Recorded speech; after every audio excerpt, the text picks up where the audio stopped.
Salut les yogis, c'est Ariane. Aujourd'hui, je vous propose une séance de yoga pour débutants avec un accent sur la posture du chien la tête en bas, qui est une posture qu'on fait beaucoup en yoga et qu'on a parfois du mal à comprendre, surtout quand on débute.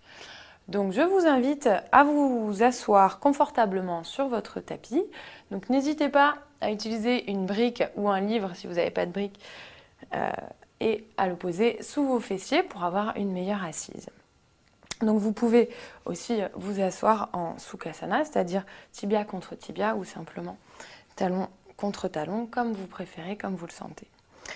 On va commencer simplement par un petit échauffement de la tête. Donc on prend une grande inspire, on allonge la colonne et doucement à l'expire, on relâche la tête à droite, oreille droite vers épaule droite et on étire tout le côté du cou.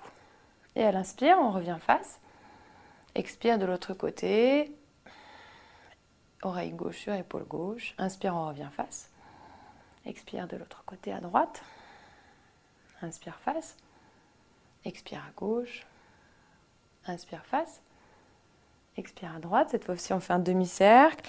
À l'expire, on ramène le menton vers la gorge. Et à l'inspire, on ramène oreille gauche vers épaule gauche.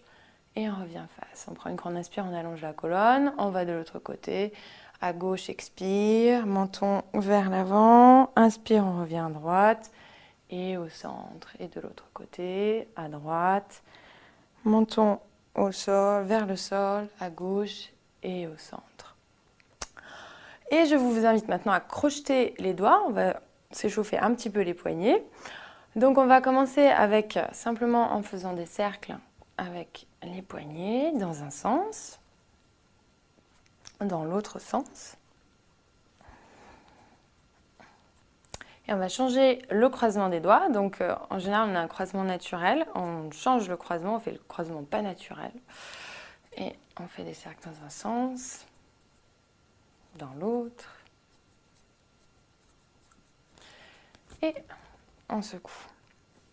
On va ensuite placer le bout des doigts de part et d'autre des fessiers. À l'inspire, on lève les bras vers le ciel, on lève les épaules, on tire les épaules vers le ciel et à l'expire, on ramène les épaules vers le sol, tout en gardant la colonne très droite. Inspire, on s'étire, on se grandit, on tire les épaules vers le ciel et à l'expire, on ramène les épaules vers le sol.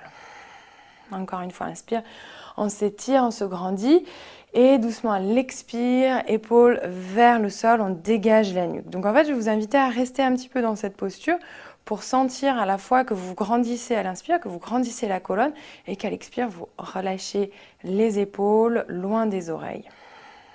Donc en fait, dans la posture du chien la tête en bas, on va essayer de retrouver cette sensation. Donc sur chaque inspire, imaginez que vous allongez la colonne, vous grandissez et sur chaque expire, relâchez un petit peu plus les épaules vers le sol.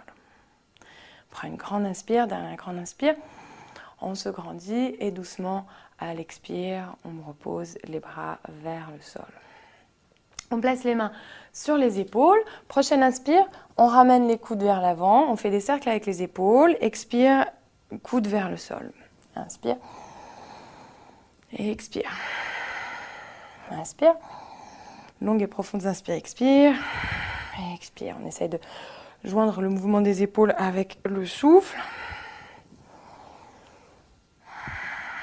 Et dans l'autre sens, inspire, coude vers le ciel, expire, coude vers le sol.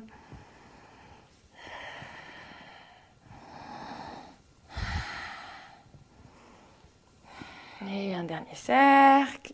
Et doucement, à l'expire, on relâche. Et vous pouvez enlever la brique si vous avez une brique sous les fessiers et venir dans la position du chat. Donc on place les paumes de main au sol, sous les épaules, les genoux à la largeur des hanches. On prend une grande